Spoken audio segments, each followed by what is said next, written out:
This is the Business Storytelling Show with Christoph Trapp.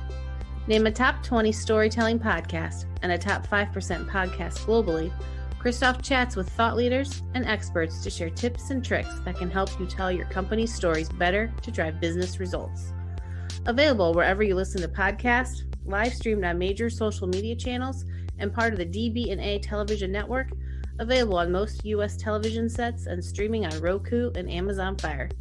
Here's Christoph with today's episode. Let's go. Let's go, business storytellers. Hey, how's everyone doing? Pew, fist bump. Let's get today's episode going. We want to talk about good comes first, and I hope you guys take this to heart. There's just too much crap going on in companies today. You know what? Power struggles are not going to get us anywhere. Collaboration helps us get there. I think one of the things, I'm not a highlighter of books, but this book, there's a part, and the author can correct me if I remember this incorrectly, something about respect and results. See, this is why I remember that, because it's 2 R's. Remember when Sam Horn was on the show? She talked about the assimilation, or that's not the right term, but you know what I'm talking about? Christoph's Content Corner, results and respect. Easy to remember. So why should good come first? Might be the dumbest question I'm going to ask somebody, but I'm going to do it anyways. So why not? Mark Babbitt is one of the authors of this book. Ran across him many, many years ago. Very active on social media. I hope you guys check him out on Twitter and other places. But let's get him out of the green room here and find out why good should come first. Mark, welcome to the show. Thank you. How are you? Well, hanging in there. We're live on a Friday here. Of course, we have no idea when the podcast episode goes live, what day of the week that is, but TGIF, so to speak. How about you? Yes, sir. I'm well, normally, Christoph, I don't, those of us who work in digital and social media, we don't care too much about Friday, but this weekend, my youngest son plays football and baseball in the same weekend. So we're very glad the work week is over and it's off to do something fun. Awesome. Yeah, we also have plenty of sporting events. So the weekends are for sleeping in. And then there we go. Youth sports say, let me stop you right there. Please be at the gym at 7:30 for warm up. Wouldn't want it any other day. So good comes first. I gave it a review on Amazon. I left a video review. As you guys know, you can check them out. authenticstorytelling.net/live. All my reviews, all the products I recommend. You might notice I have 1-star reviews on there. Not for this one. So if you wonder, and Christoph only does positive reviews, not true. I'll tell you how it is. If I don't like the book, I will tell you I don't like the book. But this one's a good one. So, Mark, tell me, why is this even a book that needs to be written? I mean, seriously. Well, that may be the best question we've been asked yet. And the answer, Christoph, is quite simple. Workplaces suck.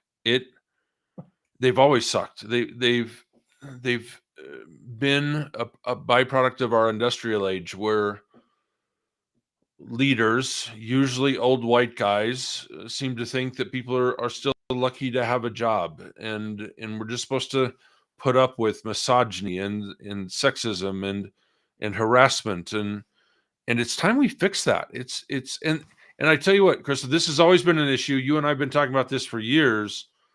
But here's what's fun. The pandemic accelerated our frustrations with the workplace. And we learned that we could be productive from home. We could have a voice in where, how, and when work got done. We could be there for our kids and our 4-legged kids and our elderly parents and extended family. And we finally, as a society, learned we don't have to do this commute to work, put in all the hours required, put in more hours than necessary, commute back home, only to get up the next morning and do it all again. We know better now, and it's time that company culture matches that new expectation. Well, we know better now. I mean, I think many of us have known that for years. And here's what's kind of crazy, quite frankly, anyways, about the whole thing of driving somewhere. Everything I have here in front of me, I pack up. There's no trains in Iowa, but stick with me here, right? Get on the subway and I go to work, and then there you go. I use the same thing I just brought with me. It's the stupidest thing ever. And the other thing that I have actually learned, so I've worked at home, I don't know, the last couple of years, right? 2019 roughly. And I mean, full time. And then before that, here and there. The setup I have in here, no offense to any of the companies that I've enjoyed working with and for, is light years ahead of any place I've ever worked. Do you know what I'm saying? I got a better mic, I got a better chair, I got a better light, I got a better view, and I've had fantastic views, but this is still better right here, and I'm at home. So, totally with you. So, but do you think, is it going to stick that way? Is it going to stay that way? Or are companies going to uh, continue to be flexible and human, and or how is it going to evolve? Well, so that so depends on the quality of leadership of those companies. And notice I didn't say it depends on the company, because this isn't a company thing. This isn't a corporate thing. This is a leadership thing. Culture is a leadership thing. And we see these companies, we hear these horror stories from Wall Street especially, but also companies in Silicon Valley purported to be these great companies to work for, that are saying, no, no, no, no. Forget all that freedom you've had. Forget all that autonomy. Forget all that willingness on our part to be flexible. The pandemic's almost over. We're getting now. Our kids are vaccinated too, or will be soon, and we just need to get back to work. And we hear about this mass exodus from the workforce and this great resignation, and all of this stuff is resonating right now. Why? Because people aren't listening to the leaders that are saying, forget all the good stuff that's happened over the last 18 months amid a horrific pandemic. Forget all the good stuff that happened around work and just come back to the old normal. Well, you know what, Christoph, the old normal, as you already described, the old normal sucked for many of us. And why would we choose to go back to that? It makes no sense. So we're leaving rigid, old school, autocratic, usually boomer male leaders, and we're going to find work that really matters, that also matters to our employer, that we live a good balanced life. I know you said typically, and I know typically is your fallback here, so you can totally refer back to that when I'm going to question it here in a minute. But I think it's a lot of different generations, right? Because I mean, it's not just older leaders, can be younger leaders, could be other different genders, and it's just something to keep in mind too, right? I know it's easy for us to pick on the majority of who's currently doing it, but just because you're a different gender or a different age doesn't mean you're exempt from being a better leader. And I think when I first became a manager, I didn't have any new style leaders to even look at. Do you know what I'm saying? Like this is the only leaders I've had, and this is how they worked, and this is how how do you know how to be different? But leadership, I know you talk about servant leadership, and I think that's great, but you still have to set some kind of expectations, right? I mean, that's maybe what you're talking about when you talk about results and respect. But this does not mean we're on vacation. Well, that's it exactly. And that's why we say in the book, our foundational principle of the book is leaders must put respect. They must prioritize respect as much as they do results. And if there's any imbalance, well, if it's this respectful place to work, but you don't demand results, if you don't meet the criteria, you don't have a company very long. And on the other hand, as we've seen since, I don't know, the 1960s, 1970s, if we only care about results, that win at all costs, market share matters, sales matters. It doesn't matter how we treat people. It doesn't matter how people feel when they go home. It doesn't matter if we deliberately cause burnout, then that's not healthy at all for anybody. And so now we have poor engagement, poor retention, poor recruitment rates, worse customer service, and eventually worse sales. So it has to be not just a little equal, it has to be absolutely equal. And I will tell you, Christoph, in the companies that we researched for Good Comes First, we found out that the more respect is shown, the results follow that trend. And we, spoiler alert, we give it away in the title, but if we insist as leaders that good comes first, and we define good in this case as the showing of respect in daily interactions, then results quickly follow. Absolutely. And I know it's always easy to blame the leaders. I'm not saying you're doing that or pick on the leaders or whatever, but it is also a two-way street, right? I mean, we, as an employee, I'll just give you an example. Managers are usually in a lot more meetings than individual contributors, right? I mean, usually, not depends on the company, but you also sometimes you got to give them some grace, right? Oh my goodness, they didn't come to your meeting on time. You don't have to run home, and well, maybe you're already at home, but you don't have to have a fit about it, right? I mean, there was somebody complaining on LinkedIn the other day how a leader didn't come to a meeting or they rescheduled a meeting. Well, why did they reschedule it? Probably something else was happening, right? And then they reschedule it again. Maybe we should bring it up. Maybe it should be a two-way street. Well, it has to be a two-way street. The showing of respect is not a leadership manipulation tool. It's a human constant. And we've seen, and we talk about this a lot in Good Comes First. One, you can't have a culture based on respect is valued just as equally as results if there's no accountability for either one, right? So we can't say, oh, well, you have to respect me even though I'm being a complete jerk. No, if you're being a complete jerk and you're dehumanizing your team, members of your team, if you're making a female feel bad about being a female, for instance, then by definition, you're not being respectful, and you may not fit within this culture that we're trying to develop. And I know maybe we didn't have this culture before. Maybe it was okay to tell sexist jokes. Maybe it was okay to only promote other old white guys into leadership positions. Maybe that used to be okay. It's not okay now. And if you can't align to this respectful culture, we're gonna go ask you to be successful somewhere else.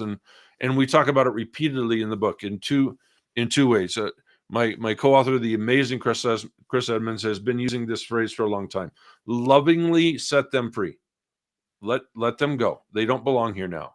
And from the HR space, the career space that I come from, I say attrition is our best friend, because you can't talk about respect and on an equal plane if the people who aren't aligned to that, if they don't truly believe that, they're going to demonstrate that in multiple ways. That a leader now looks at them and goes, well, wait a minute, we've been working really hard to move to this culture where respect is important, and you aren't demonstrating respect anywhere near enough. And we're going to mentor you, we're going to coach you, we're going to give you every opportunity to succeed.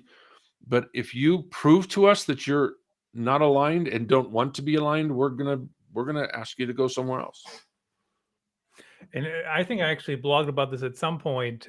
It's addition by subtraction. If I had, I let an employee go before who was taking so much of my time just by letting that person go, and as you would say, setting them free, I actually got more work done, right? Because I had to redo all the work anyways, and it just didn't fit in the culture.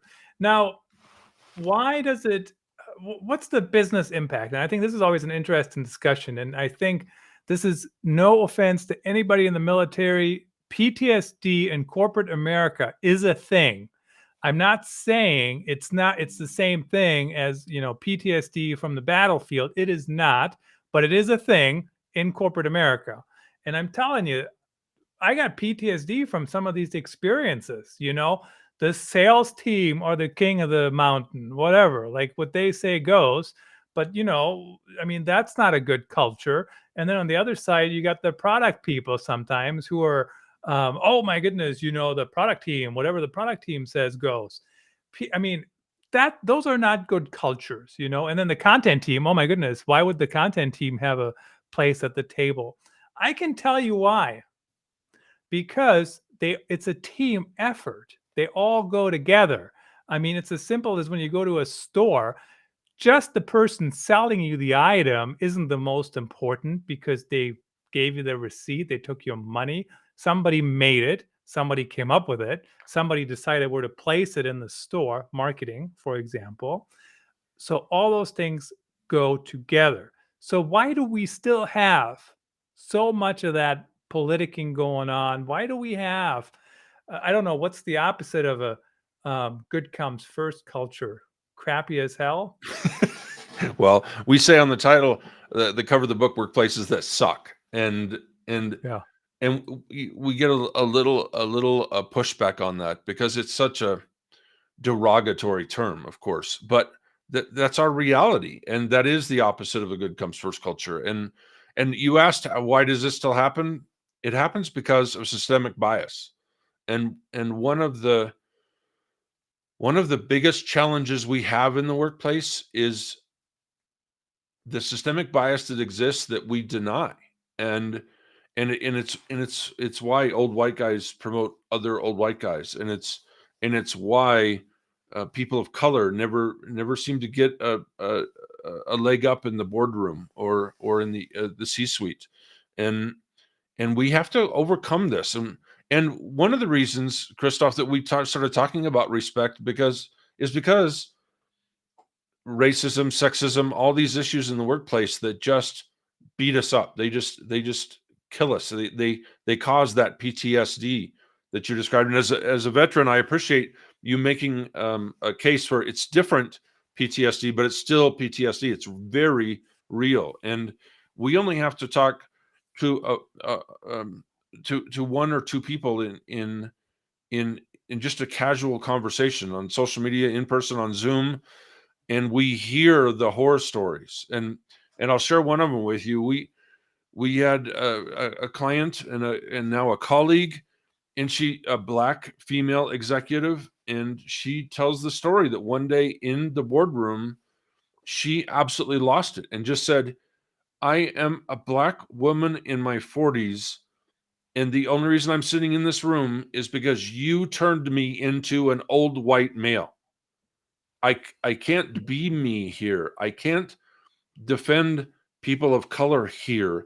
I can't defend women here. And if I do, then I'm the token. And guess what? From now on, you don't get to turn me into that. I get to be me. And it was such a compelling story that it framed a lot of what we did in the book. And the more we told that story, it turns out everybody has a similar story. Even white males, younger white males, is like, no, you haven't paid your dues yet, even though you're systemically doing better than most of the leadership team. Well, you're not, you don't have white hair yet, so you can't be in the C-suite. And it's, I don't know, Christoph, it's tough. I tell you what, I'll sum up this segment by saying this: I've coached baseball for 35 years, and I can have the best third baseman in the world, and he can be 18 years old and hitting the ball 380 feet. But if he's a jerk on the team, I can't have him there. If he's putting other guys down, if he's making the second baseman feel bad, if he's helping the confidence of the pitcher or the catcher go down, he can't be on my team. Because if all he cares about is Bryce Harper style statistics, I can't have him around, because all 9 guys have to perform at a certain level, and they all matter, or we can't win as a team. And that's exactly how I approach business. So what's interesting about that, though, there's a lot of companies that are not going by that principle, and there's a lot of places in society, as long as you have the results, we're willing to overlook a lot of that crap. In fact, there was somebody, I don't know if you're familiar with this, but I do certainly follow them, unfortunately, still. But the Washington football team, I mean, it's just like the biggest crap show right now, honestly, what's going on over there, And somebody said, they said, the only reason all you people care about what's going on is because they suck on the football field. And I'm like, they might have a point, actually, because, I mean, think about all the other things that have happened. If the team was performing well, people just overlook it. You know what I mean? They move on and, oh, great, at least we had a good Saturday or Sunday or whatever. So I don't know. I think there is still a lot of that going on, unfortunately. But long term, it is not good for everyone involved. And also, again, I'm going to be continuing to push the whole, it's a two-way street. What does it mean to be nice? What does it mean? People communicate differently. I'll give you an example. This, Mark, whether you like it or not, whether I like it or not, this is my resting thinking face. I'm not judging you. Do you know what I'm saying? This is how I look. And now, since I'm mostly virtual, nobody says anymore, well, you're towering over me, because I'm 6'5", big guy, former Division I football player. So that has already moved away. But that used to be used as oh my goodness, that's so rude. Well, it's not my fault. You're shorter than I am. I'm standing, so are you. Do you know what I'm saying? So, okay, in your book, you talk about it starts with you. Who's you? Like, who are we talking to? Who does it start with to get the culture in place? Well, great question, and the answer will always be the leader. And we don't have to be talking about the CEO or CHRO of a Fortune 100 company. We could be talking about a leader in a small team in a big company, and that leader working to build their own subculture that may even contradict the overall culture, but it's what that leader needs to do to enjoy their work, to enjoy their team, to get the most possible out of their team. It could be a small business owner. It could be a brand new startup who wants to say, I know, I've read the research. Maybe I read Good Comes First. And I know that most company cultures are accidental. Most of them, we don't even talk about it. But we know the research shows that the company culture in this startup is probably going to take on my personality. It's going to reflect what I reward on a daily basis, and it's going to reflect, sometimes in a not so good way, what I tolerate, the destructive disrespect behaviors that I tolerate. And as a leader, I set that tone. And that's why we say to these leaders, a team of 5 or a team of 20 inside a big company, or the CEO of a Fortune 500 company, people were watching you every second of every day. You can't even run a yellow light anymore with social and digital media the way it is without people knowing that you didn't live up to the rules of that moment. And so we set values, we establish behaviors that will tell us whether you're living up to that value. We measure those behaviors and we report back to you. And let's say one of your values is integrity, but everybody knows that you kind of fudged the third quarter report. You moved some sales from the fourth quarter into the third quarter just to make that report better.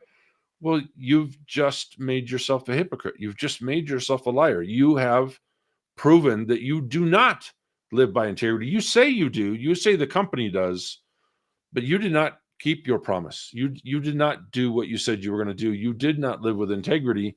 And if a leader doesn't do that, Christoph, nobody else has to. That's the way corporate culture works. What the leader does, what the leader rewards, what the leader tolerates, it all becomes the company culture in an accidental company culture way. If on the other hand, a leader is intentional about not just their corporate values, but their personal values, their alignment to those values, their ability to serve as chief role model to those values, now we have a company culture that we can really sink our teeth into, and we're going to hire better, and we're going to provide better customer service. We're going to keep the people that we want to keep, and at the same time, because it's a two-way street, we're going to let everybody else that doesn't align just go somewhere else. So I don't know when, a while back, we had Allison Strobridge on the show, and she's a self-proclaimed status quo breaker. And I kept saying, Allison, we got this accidental status quo, blah, blah, blah, whatever. And she goes, I've been thinking about you saying that. I don't think that's a thing. I don't think the accidental status quo is not a thing. And here's the reason why. Somebody somewhere made a decision that this is how it is. So it's not accidental. It might not be very thought through. It might not be very thought out, but it was not accidental. I mean, think about it, right? If I'm sitting on my couch every day, drinking, eating, stuff in my face, I accidentally gained 80 pounds, but at the end of the day, I made a choice for it to get to that spot, right? So it's just something to keep in mind. Now, in the last 90 seconds here or so, I know you talk about some of the desired values. Talk about that a little bit. What are some of the values that that we need to exhibit to have a good comes first culture? Well, it starts with respect, obviously, because that's our foundational principle. But after that, each company, each leadership team gets to define what that means to them. And it could be as something as generic as integrity, but the problem is if we don't actually define integrity, if you ask 20 people what integrity means, you're going to get 19 different answers.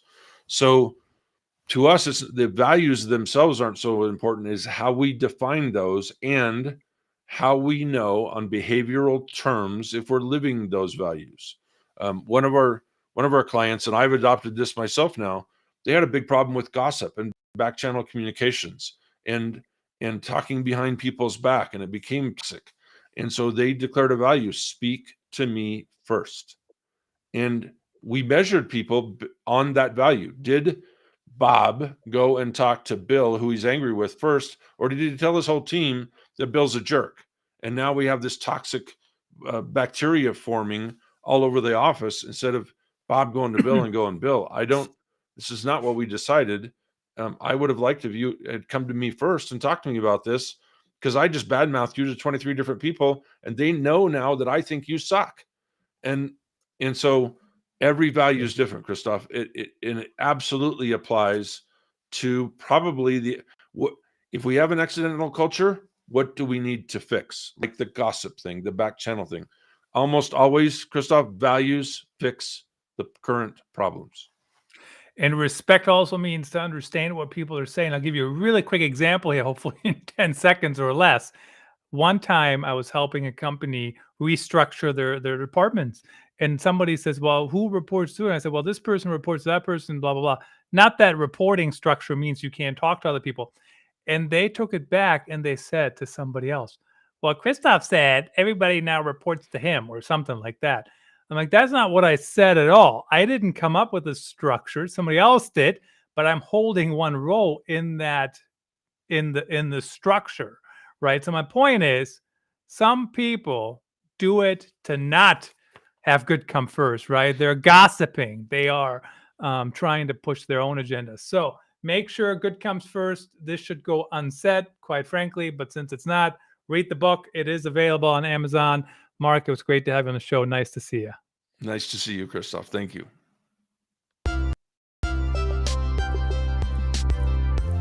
That's a wrap. Thanks for tuning in. Please rate and review our show on your favorite podcast channels. And don't forget to share this episode with your networks. We appreciate you.